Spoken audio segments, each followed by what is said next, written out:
Me walk up baby Adom TV bedroom health tips na utie no 5 minutes yen cho si menum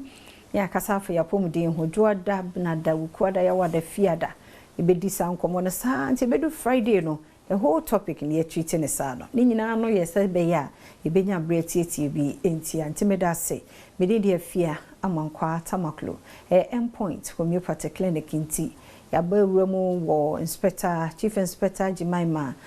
benwa aboboa no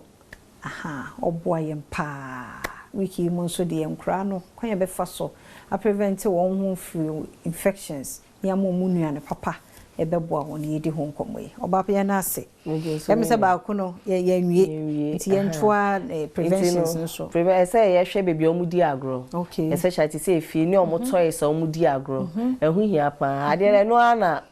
oda ho nti no ebi omo ewi at the close of the day no ye find time say ye be pepa ho aha de obe wash na wa wash the other sanitizer be pepa na wa pepa na etimi a dry fine na the following day of at least e ho ye krojin e na baby a omo ote no so especially kwala na area na obi a ye ndi ho ni na nadua ne to form ne biscuit ne bibi na wafa na de ahye nenum na we de mefa we mfam on say bi abata no mokọ asori na wo pia bonti ne padodo on say kwala na ya no ho anika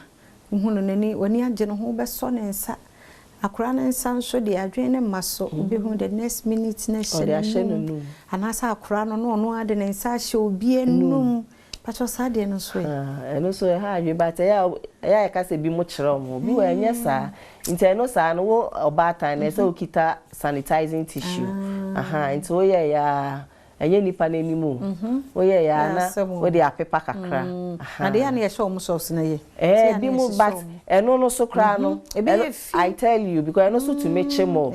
as entuma ache into eno so dey sha na bebre kra into dey yan say hand washing eno ne best ena obi beka so oye nam form oye bato wa hodin because we did well balanced diet food into no a fortify the immune system no aha into no sa no yare no germs no be babat begin make us oba obetnase now I multiply na afi am yare no but say immune system ni good e be ku etia no into ontimi nya kwan na wa multiply aha into so otimi didi na e na obedi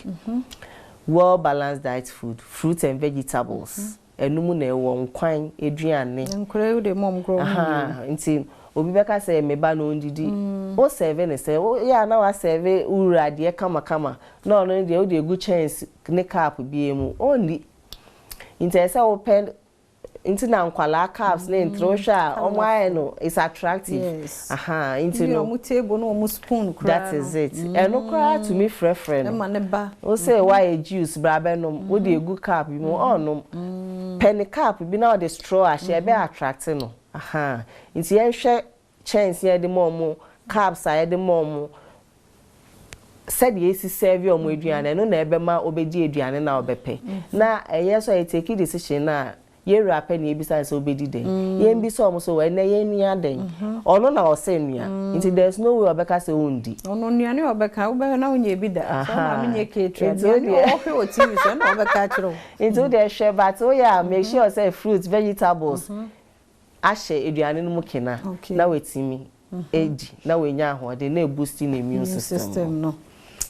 da na sedodo da oba Jimaima se so che ya de bebre first time ese ne andada fo ni nyina ya mano nyina ya hwe ne ya hwe omuye emom didi ye no nsa hoforo ne mfa nhase efri mofrase obenyine no mfri ho fasedama endpoint homeopathic clinic